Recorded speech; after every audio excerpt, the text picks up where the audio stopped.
1878, Texas. Une diligence attaquée, une jeune fille disparue. Une pisteuse légendaire, Elia Quint, suit des traces que personne d'autre ne peut lire. Entre courage, danger et secrets enfouis, une histoire d'amour et d'aventure va changer leur destin à jamais. Le sang était encore frais sur le sol lorsqu'Elia Quint trouva les traces qui s'éloignaient de la diligence renversée. Elle comprit immédiatement que celui qui avait survécu fuyait pour sa vie. Accroupie, ses gants de cuir usés effleurant la poussière du Texas, elle examinait les empreintes de bottes profondément imprimées dans la terre. C'était le printemps 1878, et le soleil frappait sans pitié sur les plaines infinies aux abords d'Amarillo, où l'herbe dorée ondulait à perte de vue. Le conducteur de la diligence était immobile près de l'épave, et 2 passagers avaient clairement été emportés, mais une seule série de traces racontait une autre histoire. Quelqu'un avait réussi à s'échapper, blessé mais rapide. Elia suivait les traces d'animaux depuis l'âge de 7 ans, apprenant auprès de son père, ancien éclaireur de l'armée devenu éleveur de bétail. À 22 ans, il n'y avait aucune créature au Texas qu'elle ne pouvait suivre à travers tous les terrains et tous les climats. Sa réputation s'était répandue comme une traînée de poudre, les éleveurs faisaient appel à elle pour retrouver leurs chevaux disparus, et le shérif pour retrouver des hors-la-loi. Elle lisait la terre comme d'autres lisent un livre, chaque brin d'herbe incliné, chaque pierre déplacée, chaque changement subtil dans l'ordre naturel lui racontant une histoire. Elle se redressa, protégeant ses yeux de l'éblouissement, et aperçut un cavalier arrivant rapidement depuis la ville. Le cheval, un magnifique étalon noir, portait un homme assis avec une confiance tranquille, celle de quelqu'un qui connaît la selle mieux que ses propres pieds. À mesure qu'il approchait, Elia distingua ses traits, environ 25 ou 26 ans, cheveux foncés un peu longs, barbe de quelques jours. Ses vêtements trahissaient un travailleur, pas un fils de rancher riche. Il s'arrêta près d'elle et descendit de cheval d'un mouvement fluide. « Vous êtes Elia Quint ?» demanda-t-il d'une voix rauque et urgente. « Je le suis », répondit-elle, immobile. « Je m'appelle Émeric, je travaille au ranch Doublem, à 24 km au nord d'ici. Mon patron et sa fille étaient dans cette diligence. Les bandits les ont emportés, et j'ai besoin de quelqu'un pour les retrouver avant qu'ils ne s'éloignent trop. Le shérif m'a dit que vous étiez la meilleure. » Elia jeta un coup d'œil aux traces, puis à elle. La peur et la détermination se lisaient sur son visage. Sa fille. Sarah, elle a 20 ans, et ses hommes l'ont prise. Il fit un pas, le désespoir visible dans ses yeux. J'ai besoin de vous, mademoiselle Quint. Aidez-moi à la retrouver. Nommez votre prix, je paierai tout. Elia avait déjà refusé de nombreuses missions de pistage, souvent pour des hommes cherchant à retrouver ce qui devait rester perdu. Mais cette fois, il s'agissait de sauver une vie. 50 $ par jour, plus les dépenses, dit-elle. Mais je ne fais pas ça pour l'argent. Ces traces refroidissent rapidement. Si vous voulez mon aide, nous partons maintenant. Le soulagement de elle fut immédiat. Merci, Dieu merci. J'ai des provisions sur mon cheval et je peux en avoir plus en ville. Nous n'avons pas le temps, répondit Elia. Elle siffla et sa jument grise, H, trotta vers elle. Nous ferons avec ce que nous avons. Les traces vont vers le nord-est, vers des terrains accidentés. S'ils sont malins, ils essaieront de nous semer dans les canyons. S'ils ne le sont pas, nous les rattraperons avant la tombée de la nuit. Ils s'élancèrent, suivant un sentier que seule Elia pouvait lire. Pour elle, le sol n'était que poussière et pierres éparses. Pour Elia, chaque détail racontait une histoire. 3 chevaux portant des charges doubles, un cheval légèrement boitant, des branches cassées, des cailloux déplacés, l'eau légèrement trouble dans un ruisseau. « Comment faites-vous pour voir tout ça ?» demanda-t-elle, émerveillée. « Mon père m'a appris à observer le monde dans son ensemble, pas seulement les signes évidents. Chaque chose dans la nature a un motif. Quand quelqu'un le perturbe, il laisse des traces. » Le soleil commençait à se coucher lorsqu'Elia s'arrêta. « Nous allons bientôt perdre la lumière. Nous avons 2 choix, camper ici et reprendre le sentier à l'aube, ou continuer et risquer de les perdre dans l'obscurité. » Elle hésita, serrant les rênes, incapable d'imaginer que Sarah passe une nuit de plus avec ses hommes. Elia parla calmement, « Nous serons plus efficaces en étant prudents. Nous camperons quelques heures et repartirons avant l'aube. Ils devront s'arrêter, eux aussi. Ils trouvèrent un abri dans un petit canyon, allumèrent un feu discret et préparèrent un camp simple. Et, enfin assis, laissa tomber un peu de tension. « Je veux m'excuser pour mon attitude, dit-il. Vous êtes inquiet pour quelqu'un que vous aimez. Pas besoin de vous excuser. » Ils partagèrent des histoires, parlant de Sarah, de leur passé, et de ce lien profond qui les unissait à elle. Elle réalisa enfin que son attachement dépassait la simple loyauté professionnelle, il aimait Sarah, et il ferait tout pour la ramener saine et sauve. Elia avait appris qu'il était né en Arkansas et qu'il était venu au Texas après la mort de ses parents, victime d'une fièvre, alors qu'il n'avait que 15 ans. Il avait travaillé dur à travers l'État, apprenant le métier du bétail depuis le bas jusqu'à ce que Monsieur Callaway lui offre une place permanente au ranch double. Monsieur, il était excellent avec les chevaux, meilleur que quiconque sur le ranch, et il économisait son argent avec l'idée vague de posséder un jour son propre ranch. Elle avait aussi découvert que la mère d'Elia était morte quand elle était jeune et que son père l'avait élevée seule, sur leur petit ranch. Il ne l'avait jamais traitée comme si elle était limitée parce qu'elle était une fille. Au contraire, il lui avait tout appris sur la lecture du terrain et la survie dans les régions sauvages. Lorsque son père était mort 3 ans plus tôt, elle avait vendu le ranch et était devenue traqueuse à son compte, se bâtissant une réputation qui s'étendait sur tout le territoire. Elle vivait dans une petite maison à la périphérie d'Amarillo et passait plus de temps dehors qu'à l'intérieur, ce qui lui convenait parfaitement. « Est-ce que tu te sens jamais seule ?» demanda elle alors que le feu mourait en braise. « Parfois, » répondit Elia. « Mais je préfère être seule que coincée dans une vie qui ne me convient pas. La plupart des hommes que j'ai rencontrés veulent une femme qui reste à la maison, qui ait des enfants, et qui ne se mêle pas de ce qui compte vraiment. Ce n'est pas moi, et je ne prétendrai jamais que c'est le cas. Certains hommes sont des imbéciles, dit elle. Une femme capable de faire ce que tu fais, avec le courage et les compétences pour vivre selon ses propres règles, vaut bien plus que toutes les dames convenables du Texas. Un petit changement se produisit dans le cœur d'Elia, une fissure dans les murs qu'elle avait érigés autour d'elle. Elle regarda et au-dessus du feu mourant et vit un homme sincère, parlant avec conviction, sans flatterie ni manipulation. Cela changeait tout. Cette nuit-là, ils prirent chacun leur tour pour surveiller le camp, dormant par bribes. Quand l'aube commença à éclairer l'horizon, Elia réveilla et doucement, il est temps de partir. Ils sellèrent leurs chevaux et suivirent les traces à la lumière du matin. Le paysage se transformait en un labyrinthe de canyons et de passages étroits. Elia ralentit le pas, consciente qu'ils approchaient du camp des bandits et qu'il fallait éviter toute erreur. Enfin, elle aperçut un fin panache de fumée derrière un rocher. Ils descendirent prudemment dans un ravin, invisible pour les bandits. 3 hommes étaient là, et l'un d'eux, plus âgé et marqué d'une cicatrice, semblait être le chef. Sarah Callaway était assise près du feu, les mains liées, la robe déchirée et un bleu sur la joue, mais tenant son dignité avec courage. Son père était à proximité, également attaché et visiblement blessé. Elle voulait charger, mais Elia posa une main sur son bras. « Restons intelligents. » Elle observa le camp et attendit que 2 bandits partent chercher de l'eau. Quand le chef resta seul avec les prisonniers, Elia et attaquèrent en silence. Un tir précis d'Elia mit fin à la menace. Sarah tomba dans les bras de saine et sauve. Ils ramenèrent Monsieur Callaway et sa fille à Amarillo, prenant soin de lui jusqu'à ce que le médecin confirme qu'il allait bien. La récompense promise pour la capture de l'outlaw fut partagée entre Elia et elle. Dans les jours qui suivirent, elle courtisa Elia avec attention et gentillesse. Il admirait ses compétences, l'écoutait et ne tentait jamais de limiter sa liberté. Les deux se rapprochèrent, partageant des moments simples et précieux, admirer le coucher du soleil, discuter pendant des heures, apprendre l'un de l'autre. Sarah, reconnaissante et sans rancune, devint amie avec Elia, appréciant la force et l'indépendance de celle qui lui avait sauvé la vie. Peu à peu, Elia sentit son cœur s'ouvrir et, réalisant qu'elle avait trouvé quelqu'un capable d'accepter sa force, son indépendance et son esprit obstiné.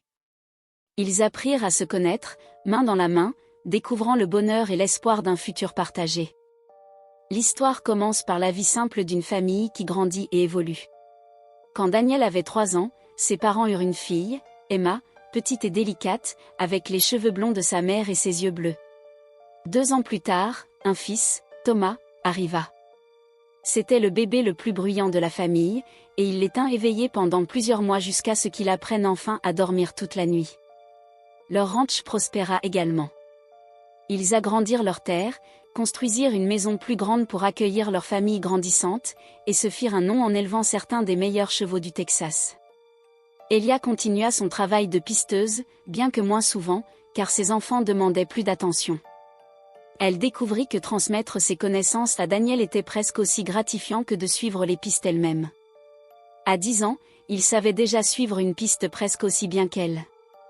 Le rêve de posséder sa propre terre, être plus qu'un simple cow-boy travaillant pour un autre, s'était réalisé au-delà de toutes ses attentes. Mais il n'oublia jamais ses racines. Il embauchait de jeunes hommes qui lui ressemblaient, leur offrant des opportunités et leur enseignant l'élevage de chevaux comme M. Callaway l'avait fait pour lui. Juste, généreux envers sa communauté et profondément dévoué à sa famille, elle devint un exemple pour tous. Sarah et son mari Robert devinrent des visiteurs réguliers du ranch. Leurs enfants grandissaient aux côtés des cousins, jouant ensemble pendant les longs étés. M. Callaway, bien que vieillissant, aimait venir voir les chevaux de haie et raconter des histoires du passé aux enfants. Un jour de Thanksgiving, entouré de toute la famille, il déclara: elle portait encore la poussière des chemins sur ses vêtements usés, mais son regard avait changé. Depuis leur rencontre, elle avait su la comprendre sans jamais chercher à la contrôler. Leur conversation nourrissait l'esprit, et chaque geste renforçait une évidence silencieuse: elle avait enfin trouvé un lieu où son cœur se sentait chez lui.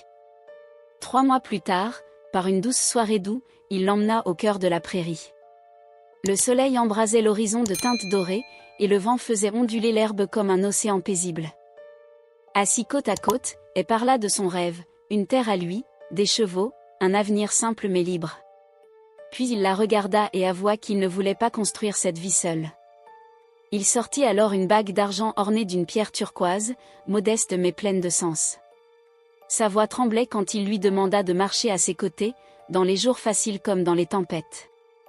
Les larmes aux yeux, elle comprit que ce n'était pas un besoin, mais un choix. Un choix d'amour, de courage et de confiance. Elle dit oui. Leur mariage fut simple, entouré de ceux qui comptaient vraiment. Il n'y avait ni luxe ni grandeur, mais une sincérité rare. Ils dansèrent, rirent, et célébrèrent une promesse de vie partagée. Peu après, ils quittèrent la ville pour une petite cabane au milieu des plaines, où tout restait à bâtir. Les saisons passèrent, rythmées par le travail, les espoirs et les défis. Ensemble, ils élevèrent des chevaux, agrandirent la terre, et apprirent que le bonheur se forge dans l'effort commun. Le soir, ils s'asseyaient sur le porche, regardant le soleil disparaître derrière leur horizon, convaincus d'avoir mérité cette paix. Puis vint l'annonce d'une nouvelle vie. Leur enfant naquit un matin d'hiver, fort et plein de promesses. Dans ce regard minuscule, ils virent l'avenir qu'ils avaient osé imaginer. Et elle comprit enfin que la vulnérabilité n'était pas une faiblesse, mais une autre forme de force. Les années suivantes confirmèrent leur choix. Leur foyer prospéra, leur amour grandit, et leur fils apprit à marcher sur cette terre construite par 2 âmes qui s'étaient trouvées au bon moment. Ce n'était pas une histoire de chance, mais de courage. Parce que parfois, le vrai destin n'est pas celui que l'on fuit, mais celui que l'on choisit de bâtir ensemble. Je suis fière d'avoir donné une chance à ce jeune homme, toutes ces années auparavant. Et je suis fière qu'il ait été assez courageux pour secourir Sarah lorsqu'elle en avait besoin et assez intelligent pour trouver la bonne aide. Ce jour-là, elle rencontra Elia, et leur vie changea pour toujours. Ensemble, ils bâtirent une famille et un foyer, partageant l'amour, la joie et les défis du quotidien. Leur maison devint un refuge, non seulement pour eux, mais pour leurs enfants et petits-enfants, qui grandirent entourés d'amour et de rire. Malgré les années, elle et Elia restèrent profondément amoureux. Assis sur leur porche, regardant le soleil se coucher sur leur terre, ils tenaient toujours la main l'un de l'autre comme au premier jour. Elia confia un soir à Elle: je n'ai rien perdu en t'aimant. J'ai tout gagné. J'ai toujours ma liberté, mes compétences, et je peux encore prendre des missions de piste lorsque quelque chose d'intéressant se présente. Mais maintenant, j'ai quelqu'un à qui revenir, quelqu'un qui rend tout meilleur juste par sa présence. Elle la regarda avec tendresse et répondit: et tu ne m'as jamais retenu. Tu m'as donné des racines tout en me laissant mes ailes. Notre vie ensemble a été la plus grande aventure que j'aurais pu imaginer. Au fil des années, leurs enfants prirent le relais. Daniel gérait le ranch et se maria avec Clara, une enseignante d'Amarillo. Emma devint enseignante à Dallas, et Thomas poursuivit l'élevage de chevaux près de la maison. Les générations suivantes apportèrent leur propre énergie et joie, mais le ranch resta fidèle aux valeurs fondatrices, travail, respect et amour. Même dans ces dernières années, Elia continua de suivre des pistes. Elle sauva une jeune fille perdue, démontrant que ses compétences restaient intactes, et elle taquina avec tendresse à son retour. Quand elle mourut paisiblement à 78 ans, Elia resta à ses côtés. Elle continua à vivre sur le ranch, parlant à son mari disparu comme s'il pouvait l'entendre. À sa mort, à 81 ans, elle fut enterrée à ses côtés, comme elle l'avait souhaité. Leur héritage perdura à travers leurs enfants, petits-enfants et arrière-petits-enfants. Les histoires d'Eliaquin, la pisteuse légendaire, et de Émeric, le cow-boy courageux et aimant, continuèrent d'inspirer toutes les générations. Leur vie prouvait que le vrai trésor n'était pas l'or ou la terre, mais l'amour, la famille et le courage d'être soi-même tout en aimant pleinement. Et ainsi, sur les terres du Texas, à travers le vent dans les peupliers et les rires dans les prairies, leur histoire vivait toujours, un exemple intemporel d'amour, de partenariat et de vie bien vécue. Les générations suivantes sur le ranch Émeric furent marquées par un mélange de continuité et de nouveauté, chaque enfant et petit-enfant trouvant sa place à sa manière. Daniel, l'aîné, avait hérité de la patience et de l'acuité de sa mère pour lire la nature et les animaux. Chaque matin, il se levait avant l'aube, parcourait les pâturages à cheval, vérifiant l'état des clôtures et le bien-être des chevaux et du bétail. Clara, son épouse, apportait une touche de douceur et d'ordre. L'école improvisée qu'elle tenait pour les enfants du ranch et des environs devint rapidement un lieu de savoir et de rigueur. Emma, la cadette, restait plus attirée par la ville que par les prairies, mais elle revenait chaque été, ses yeux brillants d'excitation lorsqu'elle retrouvait les champs dorés et les chevaux de son enfance. Elle parlait souvent aux jeunes générations des histoires d'Elia et des récits ponctués de courage et de stratégie, qui donnaient vie à la légende familiale. Quant à Thomas, toujours proche des chevaux, il s'intéressait autant à leur dressage qu'aux courses et compétitions locales, cherchant à établir sa réputation loin du nom célèbre de son père, mais en restant fidèle à la philosophie de travail et de respect du ranch. L'un des événements les plus marquants fut l'arrivée d'un hiver particulièrement rigoureux, lorsque des tempêtes de neige inattendues recouvrirent les plaines et que le bétail risquait de succomber au froid. Daniel et Thomas, épaulés par les plus jeunes cousins, durent organiser des rondes presque nocturnes, transportant du fourrage, surveillant les animaux et assurant que chaque cheval et chaque vache survivaient. La neige s'accumulait en drifts profonds, mais la détermination de la famille ne faiblissait pas. Ce fut un moment où la mémoire des enseignements d'Elia lire la terre et anticiper les dangers s'avéra cruciale pour sauver l'élevage. Avec le temps, la région autour du ranch Émeric se développa. De petites villes apparurent, de nouvelles routes furent tracées, et le télégraphe apporta la modernité. Cependant, le ranch resta un bastion de tradition, chaque décision importante passait par la consultation de la famille Émeric, et les principes d'Elia et continuaient de guider les actions de tous. Les descendants apprirent que le véritable héritage n'était pas seulement matériel, mais résidait dans la capacité à observer, comprendre et protéger ce qui compte. L'une des petites filles de et Elia, Lilian Émeric, fut particulièrement fascinée par les exploits de sa grand-mère. Dès son plus jeune âge, elle suivait les traces laissées par les animaux et les hommes, s'aventurant dans les canyons et les prairies avec une détermination qui rappelait étrangement celle d'Elia.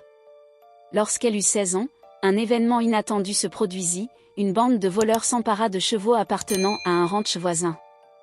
Lilian, accompagnée de 2 jeunes cousins, entreprit de les suivre à travers des terrains difficiles, usant de chaque astuce apprise auprès de sa grand-mère.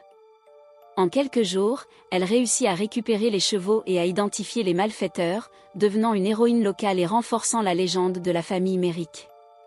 Le ranch lui-même évolua au fil du temps. Thomas, passionné par l'amélioration génétique des chevaux, introduisit de nouvelles lignées, tout en respectant les méthodes traditionnelles transmises par elle.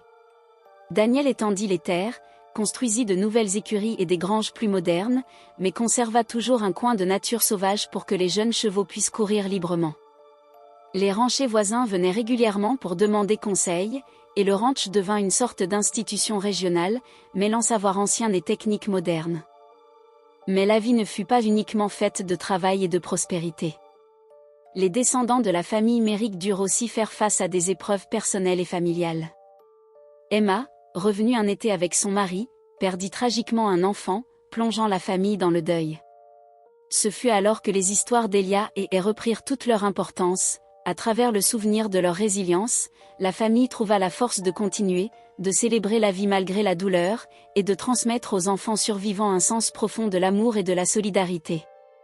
Au fil des décennies, les innovations arrivèrent, le chemin de fer rapprocha les villes, le téléphone permit de communiquer plus rapidement, et la télévision apporta une fenêtre sur le monde. Pourtant, le ranch resta un refuge, un lieu où chaque membre de la famille pouvait se reconnecter avec la nature et avec ses racines. Les histoires d'Eliaquin, la pisteuse légendaire, étaient racontées chaque soir près du feu, rappelant aux jeunes la valeur du courage, de l'intuition et de l'amour sincère. Lorsque la 4e génération Merrick commença à prendre la relève, une nouvelle dynamique s'installa. Les enfants de Daniel et Clara, désormais adultes, apportèrent leur propre vision. Certains rêvaient de moderniser davantage le ranch, d'autres de le protéger tel qu'il avait toujours été. Les débats étaient fréquents, mais toujours empreints de respect et de réflexion, car chacun savait que la véritable force de la famille résidait dans l'équilibre entre tradition et innovation. À cette époque, Lillian Merrick, devenue une traqueuse respectée à son tour, prit sous son aile un jeune garçon orphelin du voisinage, lui transmettant la discipline, la curiosité et le sens de l'honneur qu'Elia avait incarné. Elle lui apprit à lire la terre, à suivre les pistes, et à comprendre que chaque créature, chaque homme, chaque décision laissait des traces dans le monde, visibles à ceux qui savent observer. Et à travers ces générations, le ranch Merrick resta un phare dans la prairie texane, un lieu où l'amour, le courage, et la liberté formaient le socle de chaque vie. Chaque coucher de soleil rappelait aux habitants que la véritable richesse n'était pas dans l'or ou les terres, mais dans la famille et l'héritage que l'on choisit de transmettre. Au crépuscule de sa vie, Lillian, assise sur le porche, voyait les enfants jouer au loin, les chevaux galoper dans les champs, et elle souriait en repensant à sa grand-mère. Elle murmura, comme si Elia pouvait l'entendre. « Vous aviez raison. Le vrai trésor ne s'achète pas. Il se vit, se protège, et se partage. » Et le vent qui soufflait à travers les prairies semblait répondre, portant les échos d'une histoire commencée un siècle plus tôt, mais qui vivait à jamais, dans chaque rire, chaque pas, chaque battement de cœur sur le ranch Merrick.